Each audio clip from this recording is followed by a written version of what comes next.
प्यारे बच्चों, आज हम जल परिवहन के बारे में जानेंगे। जलीय क्षेत्रों जैसे समुद्र, नदी, झील से होकर एक स्थान से दूसरे स्थान तक आने जाने या सामान ले जाने को जल परिवहन कहते हैं। सबसे पहली नाव शायद लकड़ी का एक लट्ठा ही था, लेकिन इस पर बैठकर गिरने का खतरा रहता होगा।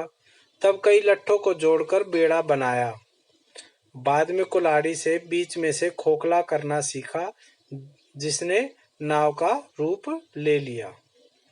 मेसोपोटामिया, जो कि अब इराक देश के नाम से जाना जाता है, वहाँ के लोग जानवरों की फूली हुई खाल से नाव बनाते थे।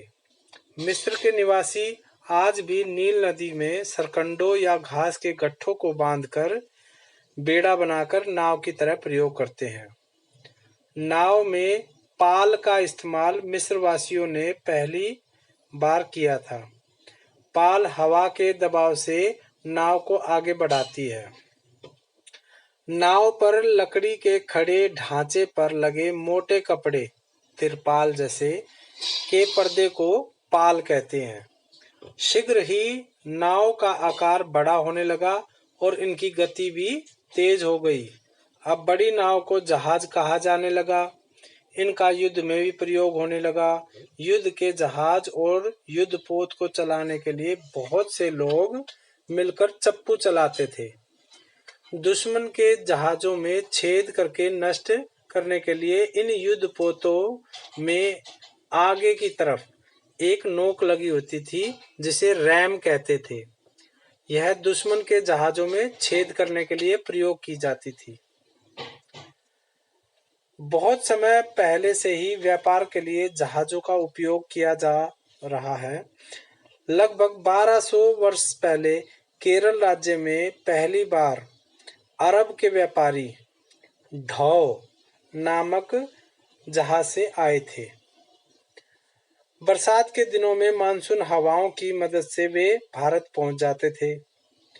ब्रिटेन में पहला स्थायी जहाज कारखाना बनाया गया।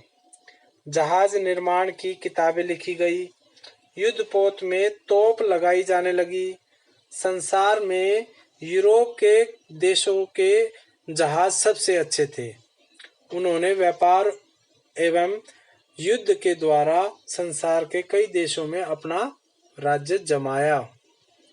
लगभग 180 वर्ष पहले जहाजों को बनाने में लकड़ी के स्थान पर लोहे का उपयोग किया जाने लगा। इससे ज्यादा लकड़ी ढूंढने की आवश्यकता नहीं रही। लोहे के उपयोग से उसके बाद चप्पू की तरह गोदक, जिसे प्रोपेलर भी कहते हैं, लगाए जाने लगे। वर्ष 1875 में स्टील ने लोहे का स्थान ले लिया, तो जंग लगने की समस्या भी समाप्त हो गई। जहाजों में सुख सुविधा के साधन लगने लगे। बड़े बड़े बंदरगाह बनाए जाने लगे। उस समय टाइटैनिक जहाज संसार में सबसे बड़ा था। हैम्पटन से न्यूयॉर्क की अपनी पहली यात्रा के दौरान यह जहाज एक हिमखंड से टकराकर पानी में डूब गया। इसमें 2207 सवार यात्रियों में से केवल 703 यात्री ही जीवित बचे थे। आधुनिक जहाज तैरते हुए शहरों के तरह विशाल होते हैं। सुख साधनों से युक्त क्वीन एलिजाबेथ द्वितीय जैसे विशाल जहाज हजारों यात्रियों को समुद्र में छुट्टियां बिताने के लिए ले जाते हैं। इन्हें लाइनर कहते हैं।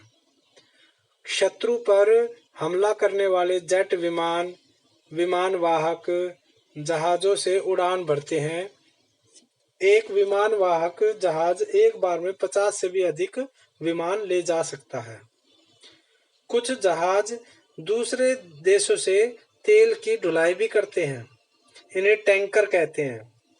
एक टैंकर 1 करोड़ बैरल तेल एक बार में ले जा सकता है। इनका आकार टेनिस के 15 मैदानों जितना बड़ा हो सकता है। पनडुब्बी एक बड़े कैप्सूल के आकार वाला ऐसा जहाज जो पानी पर तैर सकता है और समुद्र में गहराई में गोता भी लगा सकता है, उसे पनडुब्बी कहते हैं। पनडुब्बी का प्रयोग मुख्यतः समुद्र में शत्रु के जहाजों को नष्ट करने के लिए किया जाता है। करीब 115 साल पहले संयुक्त राज्य अमेरिका में पहली पनडुब्बी बनी थी। आजकल पनडुब्बियां नाभिकीय शक्ति द्वारा भी चालित हैं। यह पानी के भीतर 2 वर्ष से ज्यादा का समय में रह सकती है। यूरोप में कुछ तटीय देश ऐसे वाहनों का प्रयोग करते हैं जो भूमि और जल दोनों पर चल सकते हैं।